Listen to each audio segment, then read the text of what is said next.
Hi everyone and welcome to Mama Social, the podcast. I'm Lauren. And I'm Kayleigh, and we're here to talk motherhood, womanhood, and all things adulthood. So grab yourself a bev and enjoy.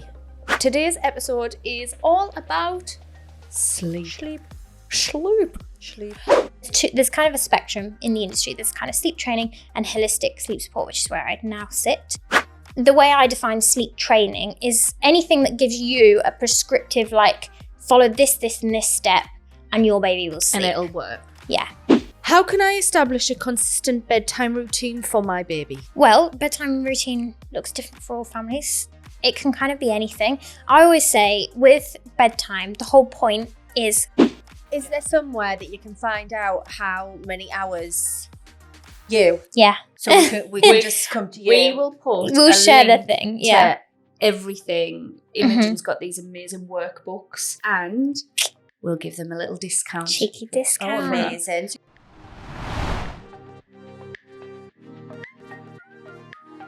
Hello. Hi, you. Hi. So, today's episode is all about sleep. And we have the most amazing guest with us. We do. And it went. We had a million questions. We've already had the conversation. We had to Peek behind just the do curtain. that bit of the podcast first. Yeah. And now we've realised that we don't actually have time for any more podcast. So, because we spoke that much and for that long. Which was all juicy goodness for everybody and for ourselves. Mainly for me. So I think we should just get into it, because the amount of messages we've had about sleep, and I think it's a massive topic for parents. I feel like it's the biggest topic for parents. I think it's sleep, then it's like feeding. Maybe. Possibly. Sleep. Sleep is number one. So I think enjoy. Yeah, enjoy. So today's episode is all about sleep. So it What's is. sleep? What is sleep? What's And sleep? The only and the best person I know to talk about sleep is our Imogen from the Little Sleep Company, who's one of Mama Social Co's brand partners, and I'm so happy to have her on my seat over there. I do hate it over here, but for Imogen, I will move on to Surrender the your dark seat. side. It is the dark side, isn't it? So, Imogen, do you want to start by giving us a whistle-stop tour on who you are? As you said, I'm Imogen, and I'm one of your brand partners. But I work with parents and with businesses as well, helping support families with babies' sleep, essentially. So I've partnered with mamas and papas as well as their kind of resident sleep expert, and have fingers in many pies, doing lots of different projects across the Northeast and the world. So are you like a sleep expert? Yes, So how do essentially. you become an expert in kids' sleep? Well, so my kind of journey has been a little bit interesting. So I started out life thinking I wanted to be a school teacher. You would have been a lovely primary school teacher. That's what I loved. So I was a classroom assistant with reception. Adored it. The politics, hated it. I think every And I was teacher just says like, that. do you know what? This is not the industry for me. So then I went to uni. After a short while, like I kind of worked with Mind, being like young person's referral. So I always knew I kind of loved Supporting mental health, people. children, something in that kind of sector. Went to uni, studied psychology. Again, loved it, but everything was very kind of reactive. Any career in psychology is always like a kind of, just like very fighting fire sort of situation. And I kind of just like really wanted to do something proactive, if you will. And I kind of found out more about sleep. That was one of the modules in the degree, but I actually didn't study it at uni. I took another course in kind of infant sleep and became what most people would know as like a sleep trainer. So kind of more I mean, there's kind of a spectrum in the industry. There's kind of sleep training and holistic sleep support, which is where I now sit. But I started out in that side of things, had no idea that there was anything else out there. Did the course, had worked with 16 volunteer clients, amazing. All worked quite well. But my kind of coach said to me, she was like, after a while I'd come to her and I was like, oh, I'm not sure like that I'm seeing the results I want to see for these families and whatever. And she was like, oh, it's probably because they're not being consistent. And that kind of like the little guy with the red flag that runs around, red flags for me. Because I was like, well, if a family isn't able to be consistent at whatever tools we're kind of giving them, either that means that it doesn't work, bottom line, or it's just not kind of a good fit for their family. Yeah. And so she was like, oh, it's on them. And I felt, no, it's not on them. It's on me. I'm the one that should be providing them with the tools that they can apply no matter their circumstances. And so then I found out about the holistic sleep world, like studied that as well and absolutely fell in love with it. Like I'm just obsessed. I talk about it all the time. So holistic sleep sounds a little bit airy-fairy, but essentially it just means like whole picture. So we just look at so many different things because we're humans, we're complex, there's so much going on. It's never just sleep, fix the sleep. There's so much more going on that we have to look at: attachment, nutrition, daytime behavior, all of those things, personality. Dynamics in the house. 100%. Everything plays a role. And so it's kind of a bit of detective work, really. Explore the family situation, what's going on, what's happened. I mean, even with birth and things, traumatic births can have a big impact. Prematurity, all of the things. So I've got no chance of ever sleeping again. No, you're not screwed. But basically, we take those into account and then look at what's going to be like effective and useful for that family.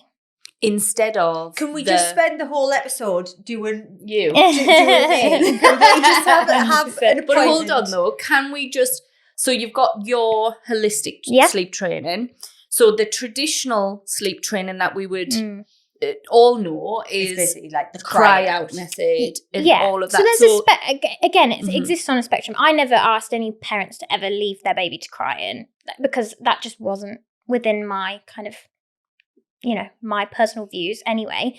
But yes, there's like kind of a range of harder line approaches. I call them harder line. Essentially, the way I define sleep training is kind of anything that gives you a prescriptive, like, follow this, and this step, and your baby will sleep. And it'll work. Yeah.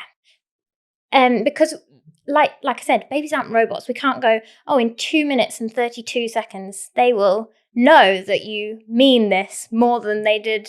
Do you know what I mean? It kind of, the timing stuff I've found often, the prescriptive stuff just adds stress to a parent's plate.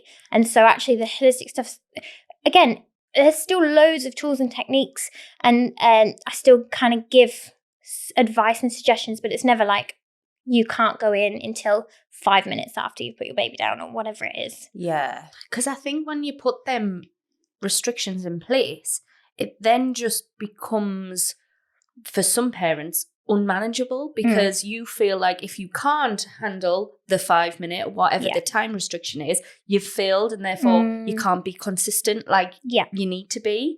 So having a more rounded view on sleep, I think is just such a... Oh, did you hear my belly? It's just a much better way of looking at sleep. Yeah. For it's me, about being responsive. Not as the expert, but... Yeah, it's responsive and it takes away the guilt as well. I mean, one of the core kind of like drivers of the like gentle approach that I kind of take is not only the children, but actually it's really hard to test or to like study the impact of, for example, cry it out. Let's use that one. I mean, they've done research and obviously all the kind of hardline Gina Ford and those sorts of people that came up with these concepts, they've kind of studied it, but they've studied it to a point where they're like, oh, well, it helps babies sleep better and and there's no evidence of any harm. Well, in my opinion, no evidence of harm is not necessarily evidence that we should do it. We can't test a baby's attachment. There's no questionnaire that they can fill out and say, oh, my attachment's actually great, thank you. And actually the kind of the impact it has on the parents alone is kind of, the guilt and the kind of, you have to kind of park all the thoughts and the responsiveness that you want to to like But it's you're the designed natural- to go in and help. So, so the last few nights, I have been letting my baby cry. Mm-hmm. And there's no shame on that if it works for And your I family. don't feel bad, but I know that he's not. Because he wakes up in the middle of the night for a bottle, Mm-hmm. and he's just doing this thing at the minute where he does not want to go back to sleep, and he Yeah. doesn't even want to be like cuddled in. He's He's like awake. a fish out of water, and he's just Mm-hmm. he's all over the place. But I can still tell that he's tired. Yeah. So I've been putting him back down, Mm-hmm. and then I leave him. He screams when I walk out the door, Yeah. like screams. And then obviously I've got the baby monitor next to me bed. I watch him, Mm-hmm. and he lies down and he cries, and he's like Yeah. crying. But because he's lying down, I know that he's trying to go to sleep. Yeah. So I'm like, you're just fighting your sleep. Like, you're just fighting it. Mhm. Where I feel like if he was sat up and he was like, I'd go back in. Like, I don't think, do you know what I mean though? Like, if they're there's a sat difference up to and lying down if he's trying like- to sleep. if he was like moving about or like stood trying up. to get up on the Yeah. cot or whatever, then I'd go back in. But because Mhm. he's lying down crying, I think You it's know. just a matter of Yeah. time until he's gonna go back to sleep. Mm-hmm. I hope I'm not giving him any trauma. No, you're fine. No, but like it's not about the trauma thing, is it? It's about like what works for you as a family. Yeah. is Yeah. how I've understood 100%. your Because practice. he's 9 months now, and I spent the first 6 months we were co-sleeping. Yeah. He's just used to you being there. So it's Mhm. just a process, is it not? But actually, I Do just you know don't what? know because I'll it shut won't- up and let an expert I know. talk. So at one point, I mean, we had like 5 or 6 days where he just miraculously slept through the night, and it was Amazing. fantastic, Yeah. absolutely fantastic. But then he's got teeth coming through. Mm. Well, he's like both of his top teeth are now through, but he's full of cold. Yeah. So I think these things, like, there's just always something that's affecting. I it, know. and- It is, isn't it? It's always that kind of perfect storm of disruption. So is there any other techniques that you would advise Lauren potentially try? Well, it's a complex situation. It's hard to kind of just pick something out of thin air straight off the bat. But oftentimes, I mean, it sounds like, he potentially is tired. Without kind of, generally my process is I look at like a child's sleep over a couple of days, like 3 to 5 days or whatever. And we look at how much sleep they're getting total in 24 hours. And that's a really helpful indicator. So sometimes what can happen is like sleep pressure is essentially the drive we have to fall asleep.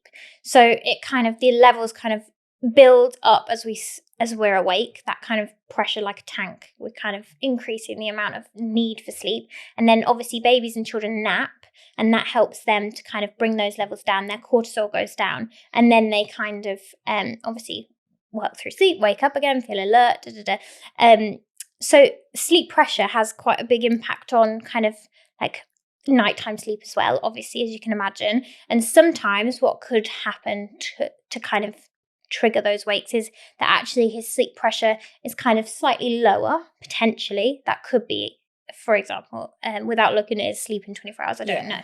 But it could be that his sleep pressure's lower, so he can manage to fall asleep, but then kind of gets later on, he wakes up and actually he's kind of not that tired, but potentially from what you're describing, he is kind of tired, he's laying down.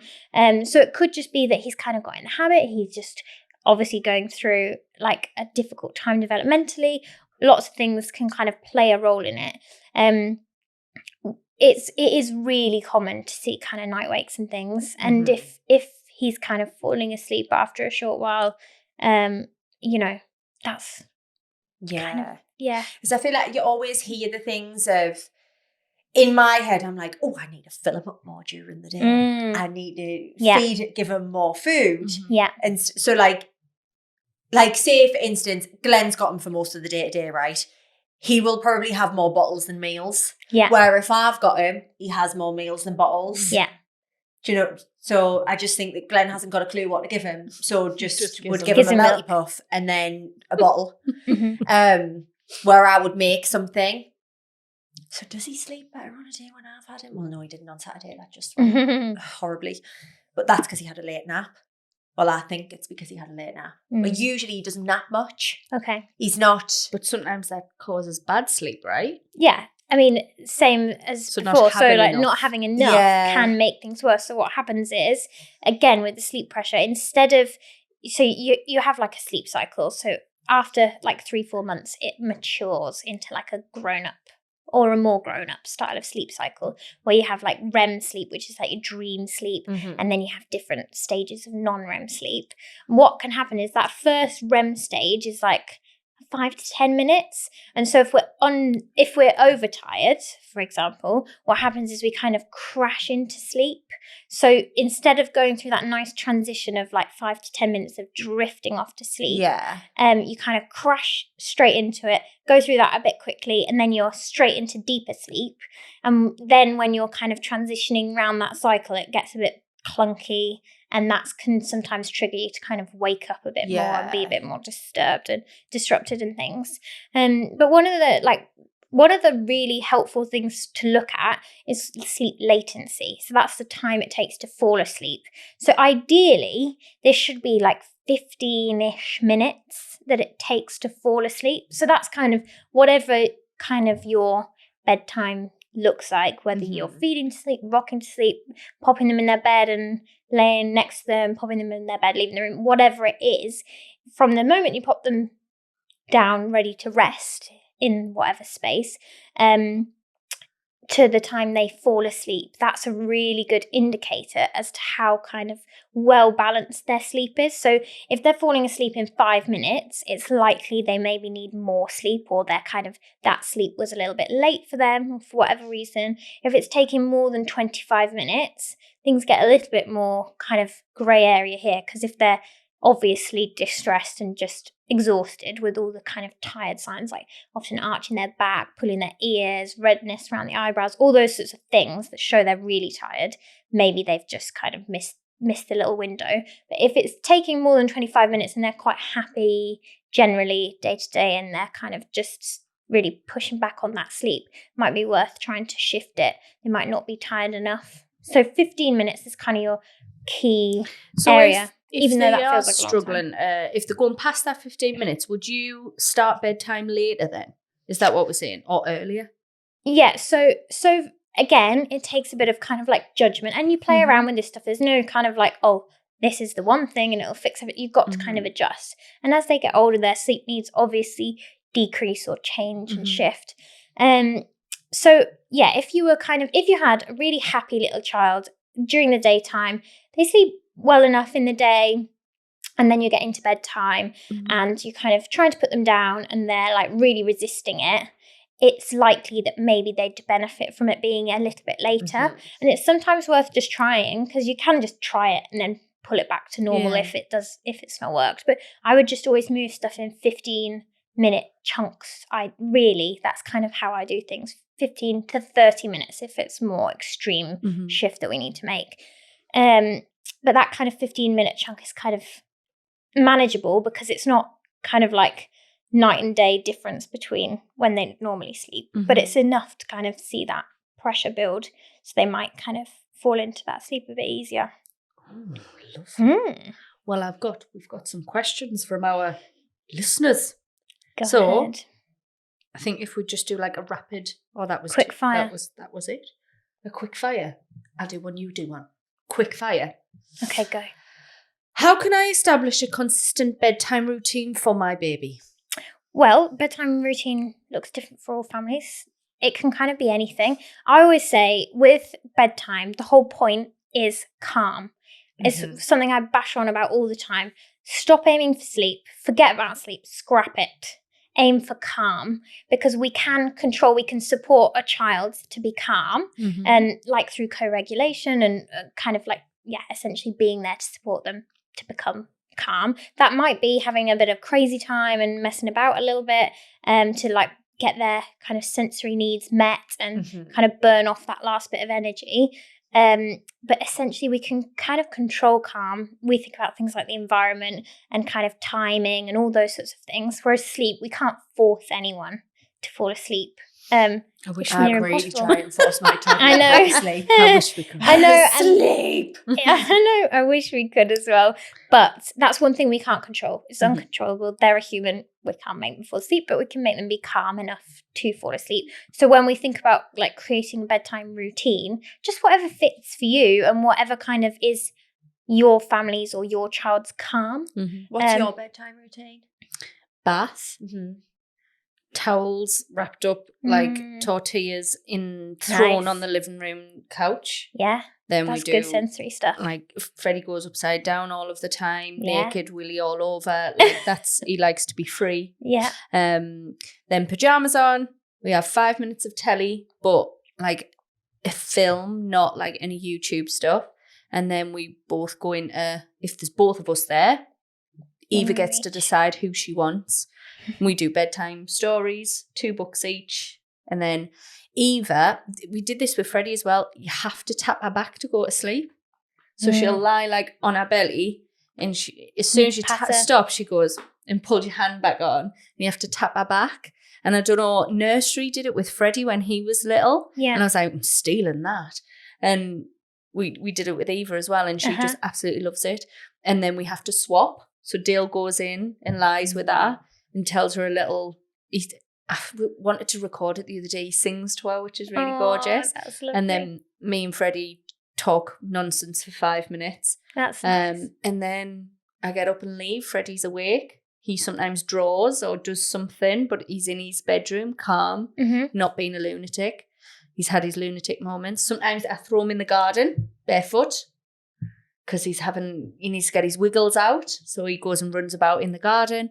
And yeah, Eva needs one of us really to, if we leave the room, she'll follow us. Yeah. So we have to. I miss being able to put Oaks to bed and walk out the room. It'll come though. He's still to be able to do that. Then you had another baby. It was there. He's nosy. He wants to be with you, going, wow, I want mommy. FOMO kiddies. I know. And when Dale's not there, unfortunately, Freddie's the one that has to be alone. So he'll sit. It's probably why he's such a good bloody reader, because he has to read to himself. Or draw. Yeah, it's hard when you're on your own, isn't it? Like, obviously, bedtime, when Glenn's in the house, we take one kid each, and it usually goes a lot better than they torture me. They torture me. You know what Eva, they've been trying to do? They must just fall asleep, but Eva tries to whisper, but she's going, Freddie, when Mummy and Daddy fall asleep, you come in my bed. And Dill went to her last night, you're not whispering, you know, Eva, but she's got a hand like here. There, so she thinks. And she's like, I am whispering. And I'm like, well, you're not. But so we try and keep calm. If I'm by myself, so say last night, I did bath. Both of them go in the bath together. Yeah. And then I get them out, get Ovi ready for bed. Oaks runs around naked. Then when Ovi's ready, I get Oaks in his pajamas and stuff. And then when I'm giving Ovi a bottle, I've had to start letting Oaks watch the telly in my bed, which I think is not a mistake, because obviously when I'm by myself, if I don't do that, he's running in and out of the room, which then distracts Ovi. And it's really frustrating because then Ovi's wide awake when he should be, when usually he's like falling asleep on his bottle, because his brother's running in and going down a little slide and that. Like, it just doesn't work. So I'm like, you go and watch the telly in there, and then I'll come and get you. So then I put Ovi to bed, I go and get Oaks, we go in his room, read a book, usually 2 or 3 books, and then I'm like, right, it's time to go to sleep now, but I have to stay with him until he falls asleep. So I'll lie there and pretend that I'm asleep until he falls asleep. Do you ever fall asleep? And then slide out of the bed. There was a few weeks ago when the sleep was quite bad. Well, no, Ovi kept waking up every morning between like 4 and 5 and was just awake for the day.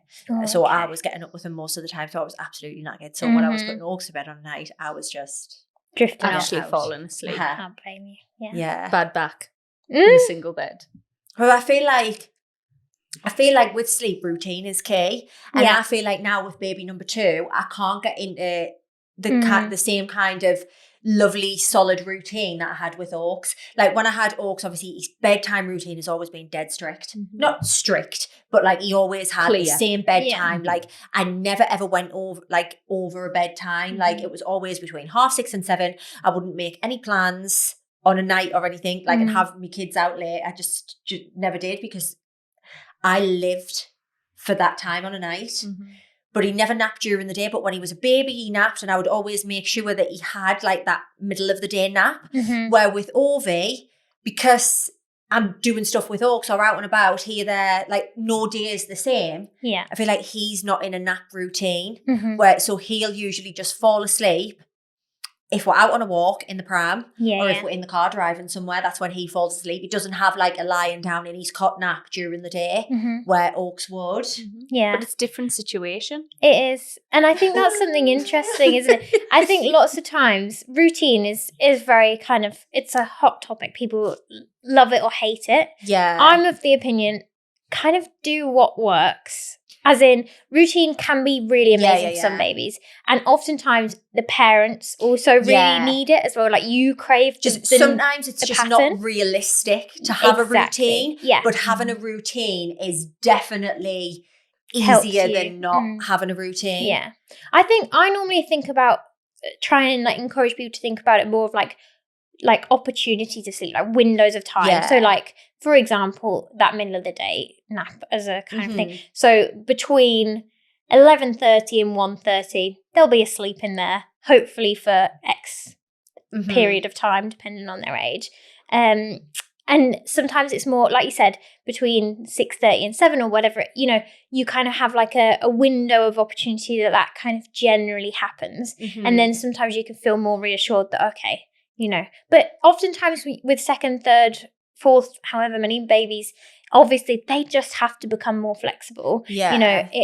You have life going on and it's easier with the first baby to kind of go, this is a sleep time, this is a wake time, because you've kind of got the freedom to do that. Yeah. Whereas obviously with like subsequent children, they just kind of have to come along with the flow. All of that work getting into that lovely routine then just went to shit when baby number 2 came along. That is all your fault for having a number 2. So another question.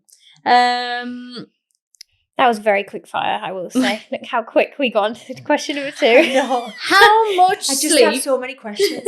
How much sleep should my newborn be getting, and does it change as they grow? Yes, it does change. So it's generally, as I said, it's like kind of a window of things. With newborns, like between 14, 15 hours oftentimes is what it looks like. But again, there's Imagine sleeping for 15 hours. Oh, wouldn't it be gorgeous? I'd have such a good day. Yeah, so it kind of is a bit of a spectrum. It kind of depends on the baby, also depends on their age, like if they're born prematurely. That kind of has a role to play as well. Would you find that premature babies would have to sleep more? Or? Yeah. Okay. Yeah. And what happens with premature babies as they kind of get older, we use their adjusted age as opposed to their actual age. So it's hard to explain this very clearly, but essentially, say for example, your baby's got to 3 months old from their birth date, they're now 3 months old. In time that they've been earthside. Earthside, I love that. Earthside. From the time they've been earthside. But if, for example, they were born a month prematurely, technically from their 2 months old. Yes, exactly that. So we use their adjusted age, so the age they should have been born. Do you know if that makes sense? When? Like, do you know what? 35. Up until they're 35. You are not 35. Married, you are 34 and 6 months. Yeah, I haven't ever come across a time where you kind of go, okay, this is the cutoff. I think with anything with children, it kind of is a bit more fluid.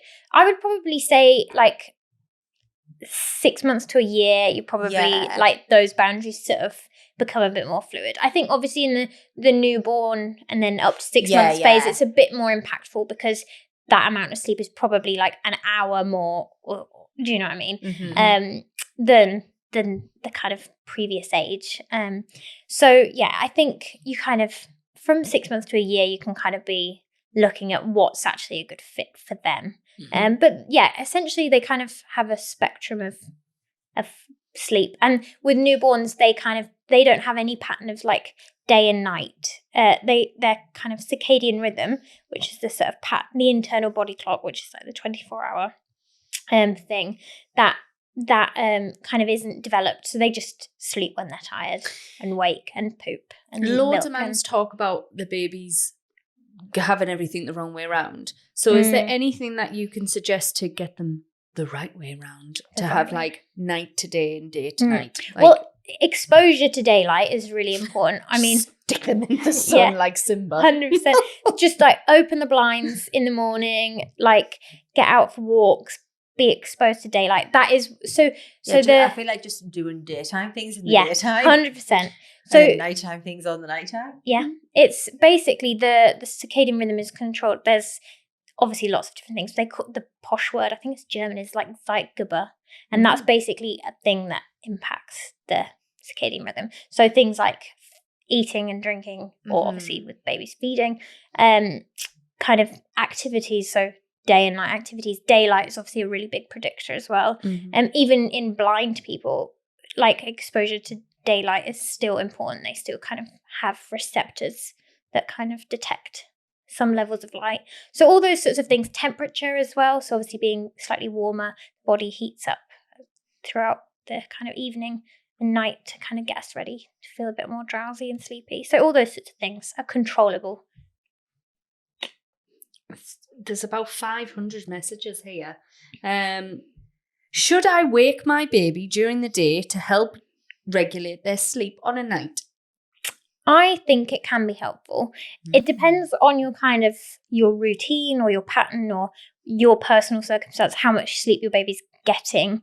If, let's say, your child is getting a kind of good average amount of sleep per day for their age, and they're kind of happy little people, I would probably kind of, wake them. For example, if they're napping any longer than kind of 2 hours, I think you probably want to kind of start waking them up. Like if I took Ovi for a walk and he fell asleep and then he was asleep in his pram at the bottom of the stairs. I used to leave them outside. What? It's Scandinavian. Very Scandinavian. Outside the garden, not on the drive, so something still in a locked gate where I can see the pram, but outside. If it got to like 4 o'clock, I'd be like, right, I'm going to have to wake him up now, or I'm going to book a bedtime up.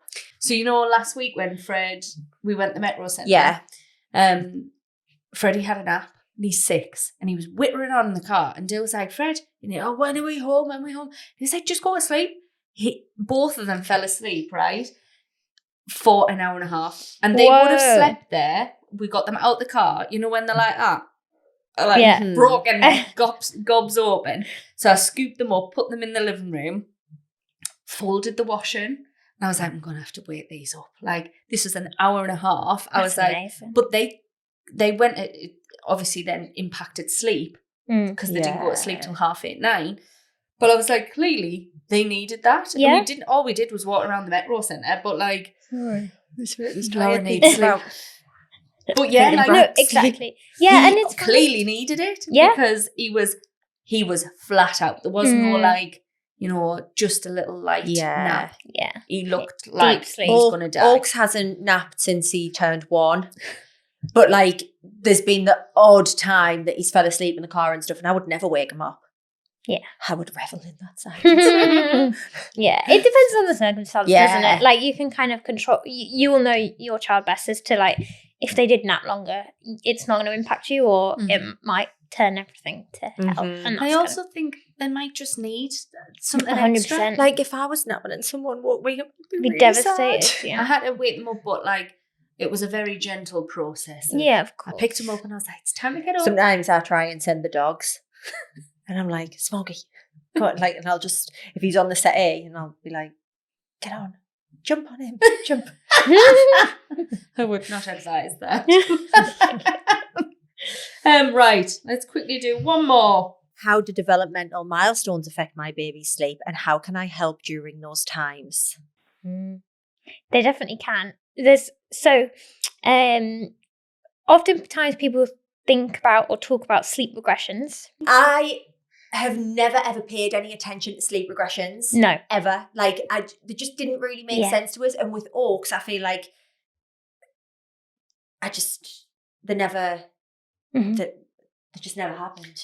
That just proves that every sleep is different in it. Exactly. Yeah. So with Ovi at the minute, obviously he's just hit 9 months, and I know people going about this 9-month sleep regression, but technically he's only 8 months.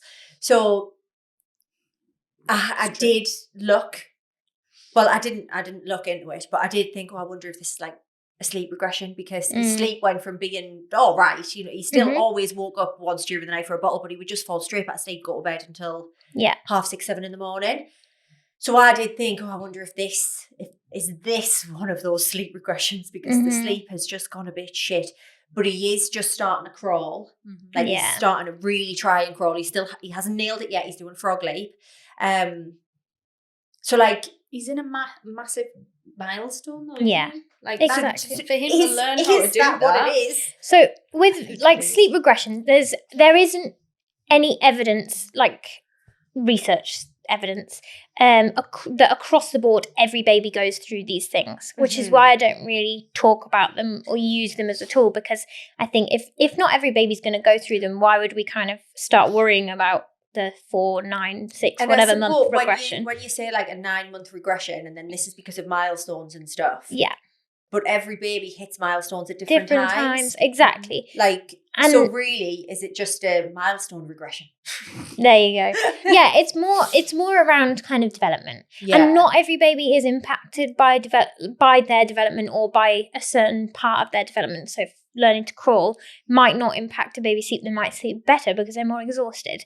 But obviously, generally what's going on, because I often find we're all kind of naturally very inquisitive. We kind of want to know answers to why these things happen. So largely what can happen in these times where their sleep goes a bit wonky around development is basically there's a process in the brain going on which is called synaptic pruning, posh fancy term for basically making neural connections and like trimming off all the ones they don't need anymore.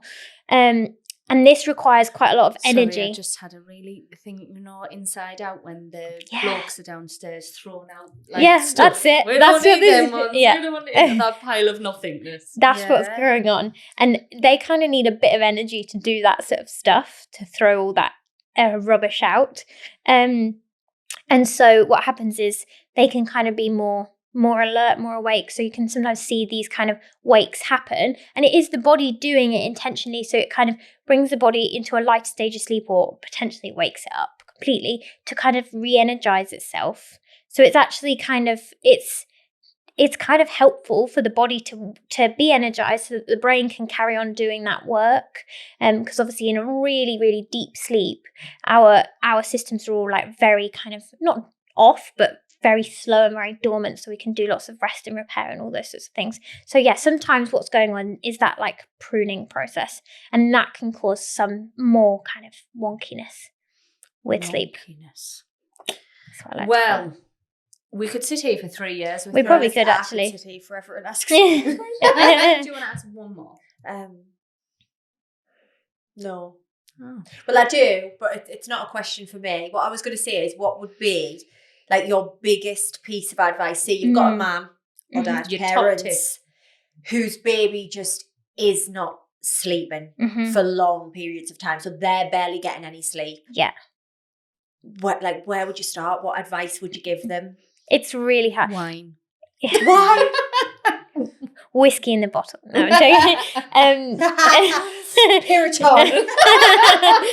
I remember going on a flight for the first time with Fred, and somebody was like, give him Piriton. I think he was about 18 months, and I was like, pardon? She was like, honestly, I didn't, but supposedly some people do. Some people do, yeah. I think I've heard people's GPs recommend that before. No way. What, actually giving them Piriton to make them sleep? I wouldn't recommend you do that all the time, guys. Don't do that. Yeah, don't do that at home. Don't drug your children. If they need it, obviously. But yes, if they have an allergic reaction to sleep. They're allergic to sleep. Give them some Piriton. Yeah. Honestly. Put a hive. That looks like a little rash there. Honestly. Or can we just appreciate the syringe that now exists? Remember the spoon for us? Oh, yeah. Imagine trying to get that spoon in a child's mouth. Yeah. Even the syringe is a bit of a nightmare, though, isn't it? I know, but I can shove it in the side of the mouth and like jump it in, and then they go, oh! Do you know the way we used to do it is with a squeezy yogurt? Squeezy yogurt and the syringe all simultaneously. And then they don't notice. This It's like is just a drug- watery yacht. Yeah. Right, Very go sweet, back yeah. to the question. Tips. We've Yeah. digressed. So for a family that was kind of really struggling, and it had been a number of weeks and things just were like crazy, I would say, first of all, just kind of do what it takes. It's obviously exhausting and it's very tempting to like turn to social media and kind of follow whatever advice Whoever pops they up on your find. reel, Yeah. which is absolutely fine. Go ahead, but oftentimes it can become more stressful because you're trying to change things, but you're exhausted, and you get kind of worried about all this stuff that people talk about, like creating a rod for your own back and all that sort of stuff. So it can be really stressful. So I'd kind of park the social media for a while in that respect. I would aim for calm and don't worry about how you're supporting your child to sleep. If that means you're co-sleeping, I have no problems with Or going for a co-sleeping or walk, rocking to putting them in sleep the or putting them in the car. pram or putting them in the car. I would just do what it takes to support them to sleep so that you can all just get a bit of rest. I would also think very strongly about what you can take off your own plate, because oftentimes we're exhausted and we continue to try and sustain all aspects of life. Like ask for some help. Yeah, just ask for help. Whether it's getting your neighbour to kind of come round and take some of your laundry off your hand, or Imogen, we spent about 25 minutes on this subject last week, and she won't make soup for nobody in our street. No, but I would knock on Sylvia, my little old lovely next door, and be like, Sylvia, I need you. Yeah, well, I would just ask me, mum. It is, exactly. Ask who you can. And if that's like professional support as well, that's fine. You know, if you can afford to reach out to someone or kind of find someone that you trust around an issue you're facing with parenting. So, for example, sleep, find someone you trust about sleep, message them. They'll almost always have a suggestion or help you out in some way or suggest something that will help you out. And I just think, reach out to someone, do what it takes to kind of get sleep, any sleep, and also take some things off your own plate, and then look at maybe getting help and support if you can and if you need to. Aim for calm, all those sorts of things that I was saying. Look at how much sleep they're having in 24 hours. I would kind of keep a sleep diary if you can manage that. If not, just reach out. Is there somewhere that you can find out how many hours? Yes. You? Yeah. So we can just come to you. We'll share the thing. Yeah. Everything. Imogen's got these amazing workbooks. All right. And you can book consultations with Imogen. Like, we'll put everything a direct link, and we'll give them a little discount. Cheeky discount. Oh, amazing. So you've got a little workbook, and that would tell you everything. It's just won a gold award. It has just won a gold award. Well done. Best online sleep support. No That's less. amazing. Isn't it? I know, it's exciting. Yeah. Only work with the best guys. Yeah. So we'll put everything in there. Exactly. That's got everything in. So all of those things that I've talked about, they literally all exist in this kind of sleep handbook that I've made. In a 24-hour period. The sleep my cycles. 9-month-old should be having. Yeah. Exactly. Then, because I actually haven't got a clue what that is. And I haven't got a clue. Yeah, exactly. And even I can't remember off the top of my head every single age for everything because it's a huge, big, long table for all the ages. Yeah. And I just think you can take, we've probably got a graphic of it. Definitely on my Instagram, probably on your Instagram. You've sent me lots of graphics of stuff, so it's definitely there. We'll share it. We'll put it on stories with, again, there a you link and a discount code. But you are incredible. I think, the sleep world can be a little bit toxic. Very. For the pressure that it puts on parents to be doing X, Y, and Z. And the reason that Mama Social wanted to work with you so much is because of that holistic vibe of however you're doing it, you'll get through it. Yeah. And here's some advice, some actual factual research that'll underpin some tools that I've got. Yeah. But it's not the shame factor that comes with a lot of the other. Because I know you've had some beef on socials from other sleep trainers. I have. That are clearly just a little bit jealous from the amazing work that you're doing. I want to talk about that. How does it make you feel? Should we talk about getting beef? Getting beef? Oh, well, I'm very non-confrontational, so I But I don't. Oh, we were out for a meal Oh yeah, I did tell you. and you about were it. like, look at all of this. And it was like kicking off. Yeah, that What, happened like that day. in comments or DMs? Yeah, or- comments. But I know the woman. You know the woman? Yeah. I've not met her personally, but like online, I Yeah, know her yeah. in the online space. But she just does it in a very different way. And Mhm. to me, it shouldn't be. It shouldn't be that your way will work for some people and her way 100%. will work for others. And this is There's what- enough people that need Yeah. sleep in Yeah. the world to like. This is what I Piss always off. say to parents. I always say Sleep that. beef. Take what works for you. Trust your Yeah. own gut. Trust your own instincts. You know what will work best for your family. I'm not going to be everyone's cup of tea. That is fine. But for the people that I am their cup of tea, I'm here to help them and show them the kind of things I know about sleep and how they want to find that help. But yeah, very oftentimes you do have beef. But that's fine. Imogen, I don't I mind. couldn't even imagine you having beef I with know. anybody. Like, people are just. We were talking about it the other week about, like, was I talking to you or somebody else about, like, oh, it was to Ashley, that some people just get so defensive over their lack when you have something that they either want or disagree with. Like, just let them crack on with your life. Like, why are you even commenting on stuff? It is interesting, Showing a isn't mirror it? up to their insecurities is what I believe when people have a really strong opinion about something.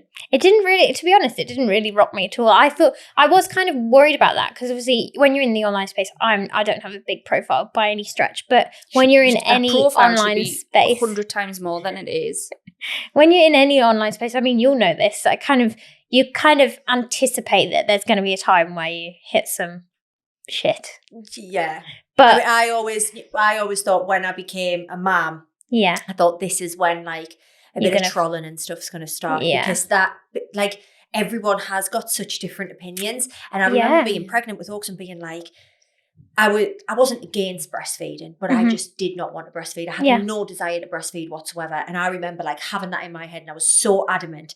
And I remember being so scared to say it online and being like so terrified to let people know that I was going to bottle feed because that's just how awful people can be on the internet to make you feel bad about that. But then I ended up breastfeeding anyway because he was premature and he didn't tolerate bottles very well and it just ended up happening. So now I will happily say I never ever wanted to breastfeed, but I ended up breastfeeding because of the circumstances. And I feel like now I wouldn't give a shit at all. But like, I don't know. I'm very much like that though. I'm very like, I don't tell people stuff until it's happened or I'm doing it. Yeah, and just then, like, in life anyway. But I you're think like, it's well, I'm doing it and it's working. So yeah, exactly. But it's like it's just like confidence in your own decision making. I think you're right. Yeah. Everyone loves to be opinionated on parenting, and I do think that probably comes from a good place. I think everyone wants the best for children. Largely. Sometimes I do think people are just not very nice. Some people just love to put their I'm really, opinion. really lucky that I touch wood somewhere. I can't See, see anything. I've got some for you. I haven't really had any. I mean, I might have had like the odd little arsey message and stuff. Yeah. Yeah, the thing that comes to my mind is when the sleep, not cozy thing. Some people were messaging you saying about that's not on the lullaby trust. Oh yeah. Safe sleep. I had the Perflow like mattress thing, but it's a nest. Okay. But according to their website, it's a mattress, not a pod or whatever it's called, and it's apparently safe for sleep. Like that's what it says on their website. I don't care either way. Well, I do care. It worked. It worked for me when Oaks would not settle by itself, so I used it for Oaks and Ovie. They slept great in it. They're both here to tell the tale. Do what's right for you. Yeah. Probably don't leave your child unattended, napping for 19 hours. Whatever. I mean, but Oaks and Ovie did both sleeping in the cots by themselves. But I've got a camera on them. But it's just whatever works. But you've got a couple of messages about but that. But as well, I do just think... I'm so sorry, I keep kicking this microphone. Like, you know, with stuff like that, and I know that obviously some things are dangerous. Yeah. But there's probably a lot more people that haven't experienced the danger than there is that have experienced. Like, do you know what I'm trying to say? I know what you mean, because like, Freddie got sent a class dojo the other week about making sure that if you send your child with grapes, they're cut up correctly, because that one child unfortunately died in Pizza Hut last year. God. And off choking on one. But of course we're going to cut them up.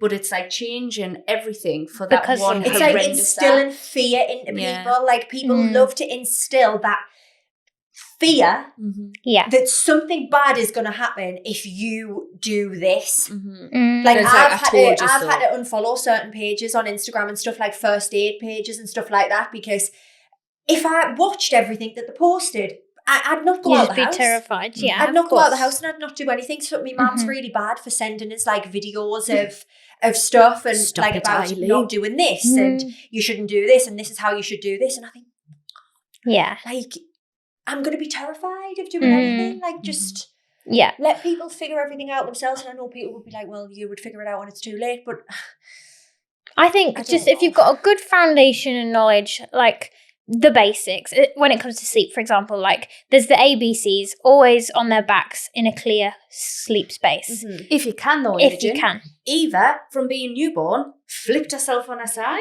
And I'm like, well, clearly she just wants to stay there. So if I move her back, she'll move herself on there. So. And if they move themselves, that's fine. But like, basically, that's Lullaby Trust advice, is like, just place them in their backs. And it did have really, they started that campaign, I think it was like in the 90s or something. And genuinely, the rate of like sudden infant death syndrome reduced dramatically.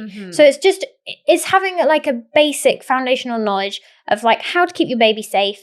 What's and to be always on their backs. Oh, there you go. In a clear cot space. On their backs. Yeah, okay. There you go. So it's just kind of go with what works. And you can't obviously take on board every piece of information because it's just totally overwhelming. And I understand that. And the same goes for sleep, like there's so much to know about sleep. I mean, I still learn things about sleep. I mean, I did because there's still research in it. Of course. I mean, it's literally so unknown. It is like really unknown considering we spend so much time doing it. Like a third of a minute. No. So, in our lifetimes. Right now. It will come back. Yeah. But it is just, it's one of those things, isn't it? You just kind of go speak to an expert. And he, she is. We'll put everything there. Sam's fingers going round in circles out the corner of my eye. She's rounding us up like a DJ. So thank you so much for coming in. Thank you. My goodness. We're out. That was so much information and we could have gone so much further. I think we could have done a 3-hour bloody special. That could, Like, I agree. We had 20 questions from people. And we only asked 3. And I think we answered a lot more with the conversations that we were having. Yeah. It did turn into a private consultation for you at one point. But I think a lot of people are going through that season of life, so I thought it was important. Yeah. A lot of people don't have great sleep and would like great sleep. Yep. So if you do want great sleep, then all of Imogen's information is in the show notes. Yeah. And if you want to leave us a little cheeky review, please do so. Amazing. Right. Ta-ra. Over and out for the day. Peace out. Goodbye. A-town down. Do. I don't think you can quote paedophiles anymore. Is that a paedophile? Well, I don't know. Has Usher not got anything to do with it? Oh, Usher is a paedophile. Is Usher? Slusher? Has Usher got anything to do with the P. Diddy stuff? Usher is a P. Diddy. Because didn't he bring on Justin Bieber and... He did. Oh, God. That's my favourite thing to do. And I can't do question. Tell me what you think about me. Oh, all of them are into it. Everything's tainted. Bastards. Anyway. Okay, goodbye. This episode of Mama Social, the podcast, was filmed and produced by Flamingo Heights Podcast Studio. Lauren, I'll see you soon. See you soon. I don't like Why you saying Lauren? Just say see you soon. Steve. Because we're talking to our listeners. Oh. See you soon.